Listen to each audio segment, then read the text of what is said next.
दोस्तों, एक जिला कलेक्टर साहिबा किसी मामले की जांच करने के लिए अपनी गाड़ी से कहीं जा रही थी। तभी अचानक उन्हें रास्ते में एक व्यक्ति दिखाई देता है जो काफ़ी मैले कुचैले और फटे पुराने कपड़े पहने हुआ था। वो नशे की हालत में सड़क के इधर उधर घूम रहा था। जिला कलेक्टर साहिबा उसको देखती हैं और देखते ही उस व्यक्ति को पहचान जाती हैं। अपनी गाड़ी को उसके नज़दीक ले जा कर के रुकवाती हैं और गाड़ी से बाहर निकल करके जैसे उस व्यक्ति के पास पहुंचती हैं, उस व्यक्ति की हालत को देख करके वहीं पर फूट फूट करके रोने लगती हैं। आखिर कौन था वो व्यक्ति जो इस तरह से नशे की हालत में सड़क के ऊपर फटे पुराने कपड़े पहन करके घूम रहा था? क्या रिश्ता था डीएम साहिबा के साथ उसका, जिसे देख करके डीएम साहिबा फूट फूट करके रोने लगी थी? पूरी कहानी को जानने के लिए इस वीडियो को अंत तक जरूर देखें। दोस्तों, उत्तर प्रदेश के एक छोटे से गांव की रहने वाली एक बच्ची जिसका नाम आरती था। आरती बचपन से ही पढ़ाई लिखाई में काफ़ी होशियार थी, हमेशा अपने कक्षा में अव्वल आती थी। आरती का सपना था कि बड़ी होकर के उसे एक आईएएस अधिकारी बनना है और समाज के लिए बहुत सारे काम करना है, अपने ज़िले के लिए बहुत सारा काम करना है, समाज में काफ़ी बदलाव करना है। और यही सोच सोच करके आरती रात दिन पढ़ाई लिखाई करती रहती है। जैसे जैसे आरती बड़ी होती है और बड़ी क्लास में पहुंचती है, उसकी पढ़ाई का स्पीड और तेज़ हो जाता है और ज़्यादा वो पढ़ाई करने लग जाती है। रात दिन पढ़ाई में लगी रहती है क्योंकि उसका सिर्फ़ और सिर्फ एक ही सपना था कि उसे बड़ा होकर के एक ज़िले का कलेक्टर बनना है। लेकिन दोस्तों, आरती जैसे ही ग्रेजुएशन कंप्लीट करती है और उसके माता पिता, उसके घर वाले उसके शादी के बारे में सोचने लग जाते हैं, जो आम मध्यवर्गीय परिवार में होता है कि बेटी बड़ी हुई तो सबसे पहले उसके शादी के बारे में माँ बाप सोचने लग जाते हैं। और वही चीज़ आरती के साथ भी होता है। उसके भी माता पिता उसके शादी के बारे में सोचने लग जाते हैं। जगह जगह उसके लिए दूल्हा देखा जाने लगा है। लेकिन आरती अपने माता पिता को समझाती है कि मुझे पढ़ाई लिखाई करने दीजिए, मेरा सपना कुछ और है, और आप लोग इस तरह से मुझे अगर शादी विवाह के बंधन में बांध करके और इस तरह से कर देंगे तो मैं पढ़ाई लिखाई नहीं कर पाऊंगी। मेरा सपना है मुझे पढ़ लिख करके एक आईएएस अधिकारी बनना है और मुझे कुछ दिन पढ़ाई लिखाई करने दीजिए। लेकिन उसके माता पिता उसकी भावनाओं का कदर नहीं करते हैं, उसकी बातों को समझते नहीं हैं और उसकी शादी वहीं के बगल के गांव के रहने वाले एक कांस्टेबल, जो उत्तर प्रदेश पुलिस में कांस्टेबल होता है, उसके साथ तय कर दी जाती है, जिसका नाम रमेश होता है। अब उत्तर प्रदेश और बिहार की रहने वाली बेटियां जो माता पिता की इच्छाएं होती हैं उसके विपरीत नहीं जा पाती हैं और अपने माता पिता की इच्छा के अनुसार बेटी शादी करने के लिए तैयार हो जाती है। आरती और रमेश की शादी काफ़ी धूमधाम से संपन्न होती है। आरती रमेश की दुल्हन बन करके रमेश के गांव पहुंच जाती है, लेकिन उसके सपने उसका पीछा नहीं छोड़ रहे थे। वो बार बार यही सोच रही थी कि क्या मेरे सपने इस तरह से बिखर जाएंगे? बचपन से ही जिस सपनों को मैं सजाती हुई आई हूँ, एक आईएएस अधिकारी बनने के बारे में बचपन से ही जो सोचती हुई आई हूँ, क्या इस तरह से बिखर करके और टूट जाएंगे मेरे सपने? यही सोचती रहती है। पहली ही रात, सुहाग रात के दिन रात ही अपने पति से कहती है, रमेश से कहती है कि देखिए, मेरा बचपन से एक ही सपना था कि मुझे एक आईएएस अधिकारी बनना है और मैं बचपन से ही जी जान लगा करके उसी के लिए पढ़ाई करती थी। लेकिन जैसे ही मैंने ग्रेजुएशन किया और यूपीएससी की तरफ मैंने जैसे ही कदम रखा, मेरे माता पिता ने मेरी शादी कर दी। मेरी भावनाओं को उन्होंने समझा नहीं और समाज के लोक लाज के डर से मेरी शादी करवा दिया उन्होंने। लेकिन मेरे सपने अभी भी मेरे दिलो दिमाग में हैं। अगर आप मेरा साथ देंगे तो मैं एक दिन ज़रूर एक आईएएस अधिकारी बन जाऊंगी। मुझे यूपीएससी की तैयारी करने की परमिशन दे दीजिए। लेकिन रमेश अलग सोच का था। उसकी भी सोच रूढ़िवादी ही थी, बहुत ज़्यादा पढ़ा लिखा नहीं था। एक उत्तर प्रदेश पुलिस का कांस्टेबल था और वो कहता है कि अरे अब पढ़ने लिखने की क्या ज़रूरत है, अब शादी विवाह हो गया, शादी विवाह का एंजॉयमेंट लो, अपने परिवार को संभालो। ये यूपीएससी इतना आसान नहीं है। मुझे पता है कि लोग कई कई सालों तक, 8-8, 10-10 साल तक तैयारी करते हैं, फिर भी यूपीएससी नहीं निकाल पाते हैं और बाद में आकर के अपने घर परिवार के साथ फिर वही खेती बाड़ी और जो काम होता है वो करना शुरू कर देते हैं। मुझे पता है और तुमसे ये हो नहीं पाएगा। अपने परिवार के बारे में ध्यान दो, अब शादी हो गई है, शादी का एंजॉयमेंट लो। ये सारी चीज़ें जब रमेश कहने लग जाता है तो ये सुन करके आरती काफ़ी दुखी हो जाती है और सोचने लगती है कि देखो, जिस तरह से मेरे माता पिता की सोच थी वैसे ही यहाँ पर मेरे पति की भी सोच है। शायद मेरे सपने अब पूरा नहीं हो पाएंगे। और वो पूरी रात यही सोचती रहती है। दोस्तों, धीरे धीरे समय बीतने लगता है। वो अपने सास ससुर से भी कहती है कि मेरा सपना है मुझे एक आईएएस अधिकारी बनने का। लेकिन उसके सास ससुर भी ठीक उसके माता पिता के जैसे ही थे। उनकी भी सोच वैसे ही दकियानुसी ही था। वो भी नहीं चाहते थे कि बहू जा कर के और कहीं बाहर जा कर के पढ़ाई लिखाई करे और किसी चीज़ की तैयारी करे।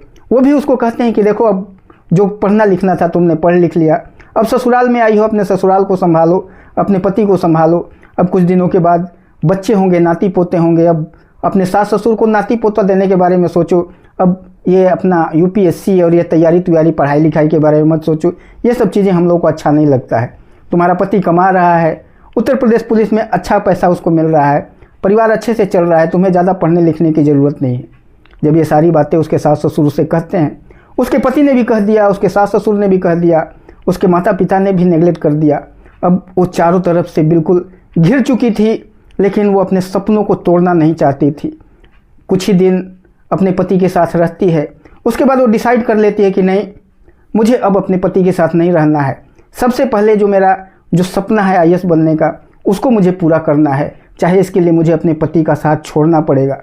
वो अपने पति से एक दिन पूछती है कि आप मेरा साथ देंगे या नहीं देंगे। अगर साथ नहीं देंगे तो क्लियर आप बता दीजिए, क्योंकि मैं अपने सपनों को इस तरह से टूटते हुए नहीं देख सकती हूँ। बचपन से ही जब से जन्म लिया मैंने और जैसे होश संभाला है, तब से मेरा एक ही सपना रहा है कि मुझे पढ़ लिख करके एक आईएएस अधिकारी बनना है, समाज के लिए काम करना है, ज़िले के लिए काम करना है, समाज में कुछ बदलाव लाने हैं, और उस चीज़ को मैं इस तरह से नहीं जाने दूंगी। अगर आप तैयार हैं तो ठीक है। उसका पति बात नहीं मानता है। फिर अगले ही दिन वो जा कर के और कोर्ट में तलाक का अर्जी दाखिल कर देती है, और थोड़े ही दिनों के बाद पति पत्नी का तलाक हो जाता है। तलाक के बाद आरती अपने पिता के पास जा कर के रहने लग जाती है। उसके माता पिता उसे फिर भी समझाते हैं और कहते हैं कि देखो, थोड़ी सी पढ़ाई लिखाई के चक्कर में अपना बसा बसाया घर तुम बर्बाद मत करो। हो सकता है कि कल के दिन तुम्हें यूपीएससी क्लियर करने के बाद तुम आईएएस भी न बन पाओ, यूपीएससी तुमसे क्लियर ही ना हो पाए, और तुम्हारा एक बसा बसाया घर है वो भी उजड़ जाए। अच्छी बात नहीं है। तुम जैसे तुम्हारा पति, तुम्हारे सास ससुर चाहते हैं, उन्हीं के हिसाब से चलो। लेकिन आरती अपने माता पिता की बातों को नहीं मानती है। वो कहती है नहीं, मेरा जो सपना है उसके लिए मैं काम करूंगी, और मुझे पूरा भरोसा है अपने ऊपर कि मैं एक दिन ज़रूर ज़िले की कलेक्टर बनूंगी। और इस तरह से अपने माता पिता से कहने के बाद और वहीं के एक कोचिंग में जा कर के और कोचिंग लेने लग जाती है। अपने माता पिता से कहती है कि देखिए, आप लोगों को ज़्यादा परेशान होने की ज़रूरत नहीं है। आप अगर ये सोच रहे होंगे कि अभी हमारा बोझ बनने के लिए आई है, पैसा रुपया हमसे मांगेगी, तो मैं आप लोगों से पैसे वगैरह भी नहीं लूँगी। मैं मेहनत करके, मैं कोचिंग पढ़ा करके बच्चों को, और मैं अपनी पढ़ाई लिखाई कर लूँगी। और वहीं पर कॉलोनी के बच्चों को इकट्ठा करके और वो बच्चों को कोचिंग पढ़ाने लग जाती है। काफ़ी पढ़ाई लिखाई में वो तेज़ थी ही। कुछ कोचिंग इंस्टीट्यूट वगैरह हैं, उनमें भी जा कर के वो 1-2 घंटा कोचिंग वगैरह पढ़ाने लग जाती है। कुछ बच्चों को भी कॉलोनी के इकट्ठा करके उनको भी पढ़ाने लग जाती है, जिससे उसे काफ़ी अच्छा पैसा मिलने लगा था। उसके बाद उन पैसों से वो अपना यूपीएससी का कोचिंग शुरू कर देती है, और तकरीबन 1-2 साल तैयारी करती है जम करके, और 2 साल के बाद ही वह उसका यूपीएससी क्लियर हो जाता है, और काफ़ी अच्छे रैंक के साथ यूपीएससी क्लियर करती है और उसे आईएएस मिलता है। दोस्तों, जैसे ही उसके माता पिता को ये पता चलता है कि उसकी बेटी ने यूपीएससी क्लियर कर लिया है, उसके माता पिता काफ़ी खुश हो जाते हैं।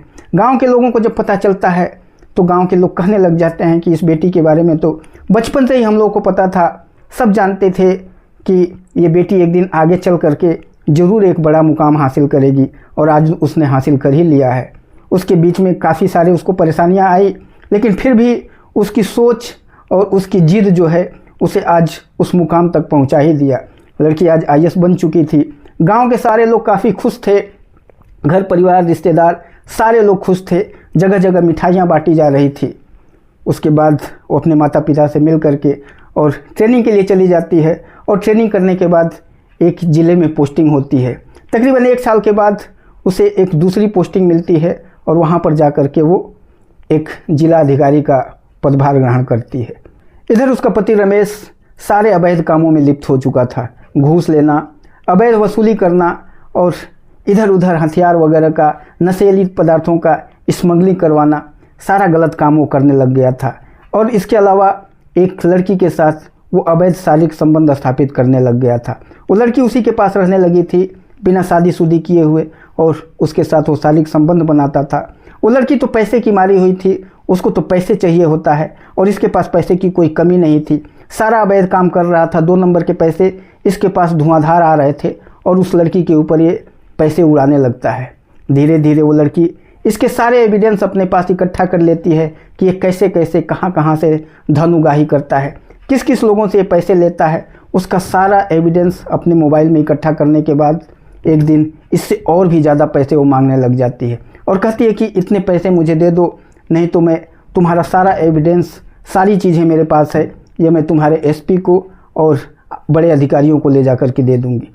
वो काफ़ी इसको मनाता है और कहता है कि जिस तरह से चल रहा है उसे चलने दो, ज़्यादा पैसे इस तरह से तुम मांगोगी तो अच्छी बात नहीं है।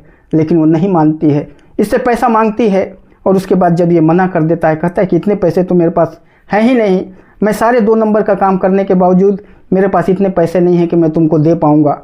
और जब ये मना करता है तो सीधे सारा एविडेंस लेकर के और एसपी के पास पहुँच जाती है और जा कर के सारी चीज़ें एसपी को बता देती है कि आपके ज़िले में जो ये कांस्टेबल है ये इस तरीक़ों से अवैध वसूली करता है, हथियारों की स्मगलिंग कराता है, नशीली पदार्थों का स्मगलिंग कराता है, जुआ वगैरह लोगों को खिलवाता है। पता नहीं कोई भी किसी भी तरह का कोई केस इसके थाने पर आता है तो बिना पैसे लिए उनको नहीं छोड़ता है। जो अवैध काम करता है उससे पैसे लेकर के उसको अवैध करवा देता है, उसको वैध साबित करवा देता है। ये इस तरह का आदमी है। ये सारी चीज़ें जब वहाँ के एसपी को पता चलता है, एसपी इस चीज़ को लेटर बना करके आगे के अधिकारियों को सर्कुलेट करते हैं और उसके बाद इसको सर्विस से बर्खास्त कर दिया जाता है। जैसे ही उसको पता चल जाता है कि मैं सर्विस से बर्खास्त हो चुका हूँ, उसके पैरों तले ज़मीन खिसक जाती है, क्योंकि उसके जो भी पैसे थे, वो जो इसके साथ लड़की जिसके साथ ये अवैध संबंध कायम करता था, उसने पूरा पैसे झीट लिया था और कुछ पैसे जो इसके पास रखे हुए थे बैंक अकाउंट वगैरह में, सारे इसके अकाउंट्स वगैरह सीज कर दिए जाते हैं, सारा पैसा इसका जब्त कर लिया जाता है। अब इसकी हालत ये हो जाती है कि ये दर दर की ठोकरें खाने लग जाता है, नशे का आदी हो जाता है। बिना नशा किए हुए अब इसे चैन ही नहीं मिलता है, लोगों से भीख मांगना शुरू कर देता है और मांग मांग करके इधर उधर से किसी तरह से अपना पेट पालने लग जाता है और जो भी इसके पास पैसा आता है उससे शराब वगैरह का नशा करने लग जाता है। और इसी तरह से इसकी ज़िंदगी किसी भी तरह से कट रही थी, क्योंकि अब इसके घर वालों ने भी इसे नेगलेक्ट कर दिया था। इसकी हालत देख करके और नशे की इस तरह से चीज़ें देख करके और उसका सारा जो काम इसने किया था, इसके माँ बाप जब जानते हैं तो इसको बहिष्कार कर देते हैं अपने घर से और फिर ये अकेले इधर उधर घूम फिर करके लोगों से मांग करके अपनी ज़िंदगी किसी भी तरह से काटने लग जाता है। तभी उस दिन डीएम साहिबा किसी केस के सिलसिले में अपनी गाड़ी से कहीं जा रही थी और इसको रोड के ऊपर नशे की हालत में और फटे पुराने कपड़े में जब देखती हैं तो देखने के बाद इसको पहचान जाती हैं। अपनी गाड़ी इसके पास ले आकर के रोकती हैं और आवाज़ लगाती हैं कि रमेश। जैसे इसको रमेश आवाज़ लगाती हैं, रमेश वहीं पर रुक जाता है और इधर उधर देखने लग जाता है। तभी डीएम साहिबा अपनी गाड़ी से बाहर निकलती हैं और जैसे ही ये डीएम साहिबा को देखता है, इसकी आंखें भर आती हैं और ये फूट फूट करके रोने लग जाता है। डीएम साहिबा उसके नज़दीक जाती हैं और इसकी हालत देखने के बाद डीएम साहिबा के भी आंखों से आंसू नहीं रुकता है और वो भी काफ़ी देर तक फूट फूट करके रोती रहती हैं। दोनों काफ़ी देर तक जब रोते रहते हैं, उसके बाद डीएम साहिबा उससे पूछती हैं कि रमेश आखिर क्या हो गया तुम्हारे साथ? तुम तो एक अच्छी खासी सरकारी नौकरी कर रहे थे, उत्तर प्रदेश पुलिस के तुम कांस्टेबल थे, अच्छा खासा शरीर था तुम्हारा, लेकिन ये क्या हालत बना रखे हो? तुम्हें देखने के बाद ऐसा लगता है कि तुमने कई दिनों तक कुछ खाया पिया नहीं है। तुम्हारे ये फटे पुराने कपड़े, इतने मैले कुचैले कपड़े, तुम्हें देख करके लगता है कि तुमने कई दिनों तक नहाया भी नहीं है। ऐसी हालत तुम्हारी कैसे हो गई? तब रमेश सारी बातें आरती को बताता है और कैसे कैसे उसकी नौकरी चली गई, कैसे उसने एक लड़की के चुंगल में फंस करके अपना सारा कमाया हुआ धन और जो इधर उधर से कमाया था सब कुछ बर्बाद कर दिया और कैसे उसके माता पिता ने भी उसको अपने घर से बहिष्कृत कर दिया। ये सारी चीज़ें जानने के बाद आरती वहीं पर काफ़ी देर तक फूट फूट करके रोने लगती है और फिर उसको अपने गले से लगा लेती है और कहती है कि देखो, तुमने जो किया वो गलत किया, लेकिन कोई बात नहीं, अब मैं आ गई हूँ और तुम्हें मैं इस तरह से मौत के मुंह में जाने नहीं दूंगी, क्योंकि मैंने तुमसे शादी किया था और आज भी मैं तुम्हें वैसे ही प्यार करती हूँ। बेशक मैंने अपने सपनों को पाने के लिए तुम्हें छोड़ ज़रूर दिया था, तुमसे तलाक, तुमसे दूरी ज़रूर बना लिया था, लेकिन मेरे दिल में आज भी तुम्हारे लिए प्यार है और हमेशा जब मैं सुबह उठती हूँ और या रात को सोती हूँ तो तुम्हारे बारे में हमेशा सोचती रहती हूँ कि आखिर तुम कैसे होगे, क्या कर रहे होगे, और आज तुम इस हालत में मुझे मिले हो। इसलिए चलो और गाड़ी में बैठो। उसको गाड़ी में बैठाती हैं और काफ़ी देर तक दोनों एक दूसरे से अपने बारे में बातें करते रहते हैं। वो डीएम के तौर पर देख करके रमेश काफ़ी खुश होता है और कहता है कि बहुत खुशी मिल रही है कि आज आप डीएम बन चुकी हो। उस समय ही मुझे ये चीज़ें सोच लेना चाहिए था और आपके सपनों में भागीदार बनना चाहिए था, आपका साथ देना चाहिए था, तो आज हमारी ये हालत नहीं हुई होती, लेकिन हमने आपके बारे में सोचा नहीं। उसके बाद आरती उसको समझाती है और कहती है कि होने को कोई नहीं टाल सकता है, जो होना होता है वो हो ही जाता है और शायद यही मंजूर था भगवान को और जो हुआ हमारे साथ, लेकिन कोई बात नहीं, हम सारी बिगड़ी चीज़ों को सुधारने की कोशिश करेंगे। और उसके बाद उसको सीधे वहाँ के जो एक नशा मुक्ति केंद्र होता है उस नशा मुक्ति केंद्र में लेकर के जाती हैं और वहीं पर उसको एडमिट करा दिया जाता है, क्योंकि नशे का वो काफ़ी आदी हो चुका था और उसका नशा ऐसे छूट नहीं सकता था। पहले तो उन्होंने उससे पूछा कि क्या तुम नशा छोड़ सकते हो ऐसे, लेकिन रमेश ने मना कर दिया, बोला मैं ऐसे नशा नहीं छोड़ पाऊँगा। तब जाकर के आरती ने उसकी इच्छा के अनुसार ही नशा मुक्ति केंद्र में डलवाया और 6 महीने तक वो नशा मुक्ति केंद्र से में रहा और वहाँ से जब बाहर निकला तो पूरी तरह से वो नशा छोड़ चुका था और एक अच्छा इंसान बन चुका था। आरती ने उसे अपना लिया और उसकी ज़िंदगी को सुधारा, उसे एक अच्छा बिजनेस सेटल करके, और आरती ने अपना पैसा रुपया लगा करके और लोन लेकर के उसे एक अच्छा बिजनेस स्टार्ट करवा दिया। और फिर दोनों ने कोर्ट में जा कर के और मंदिर में जा कर के फिर से शादी कर लिया। जब इनके माता पिता को, सास ससुर को ये सारी चीज़ें पता चलता है कि इन दोनों ने फिर से मिल करके शादी कर लिया, माता पिता काफ़ी खुश होते हैं, सास ससुर भी काफ़ी खुश होते हैं और दोनों शादी करने के बाद फिर एक बार अपने ससुराल जाते हैं, अपने सास ससुर से मिलते हैं और फिर एक अपने जा कर के माता पिता से भी मिलती है आरती और वहाँ भी ये लोग काफ़ी हंसी खुशी से एक दूसरे से मिलते हैं। उसके बाद आरती जहाँ पर रहती थी, जो कलेक्टर निवास में जहाँ आरती रहती थी, वहीं पर रमेश भी रहने लगा था। दोनों एक साथ रहने लगे थे और वहीं पर बगल में ही एक बिज़नेस उसने स्टार्ट करवा दिया था। थोड़े दिनों के बाद, 1 साल के बाद ही आरती और रमेश की एक बेटी होती है, काफ़ी खूबसूरत बेटी होती है और दोनों पति पत्नी उसको पा करके काफ़ी खुश हो जाते हैं। दोनों की ज़िंदगी बदल चुकी थी और दोनों अब वो पहले वाले रमेश और आरती नहीं थे। दोनों के बीच में, दोनों के रिश्तों के बीच में अब वो कड़वाहट नहीं था, अब रिश्तों के बीच में एक मर्यादा था, एक आत्मविश्वास था, एक खुशी थी और एक दूसरे का साथ निभाने का एक जज्बा था। इस तरह से दोनों पति पत्नी मिल करके और काफ़ी हंसी खुशी से अपनी बेटी के साथ अपनी ज़िंदगी का निर्वाह करने लग जाते हैं। इसीलिए कहते हैं कि ज़िंदगी में संघर्ष चाहे जितना भी बड़ा हो, आदमी की इच्छा शक्ति और उसे पूरा करने का जज्बा अगर इंसान के अंदर हो तो सारी चीज़ों में सफलता हासिल कर लेता है और यही चीज़ें आरती ने करके दिखाया था। आपको ये कहानी कैसी लगी? अगर वीडियो अच्छी लगी होगी तो वीडियो को लाइक कर दीजिएगा, चैनल को सब्सक्राइब कर लीजिएगा। फिर मिलेंगे किसी और वीडियो के साथ, तब तक के लिए नमस्कार।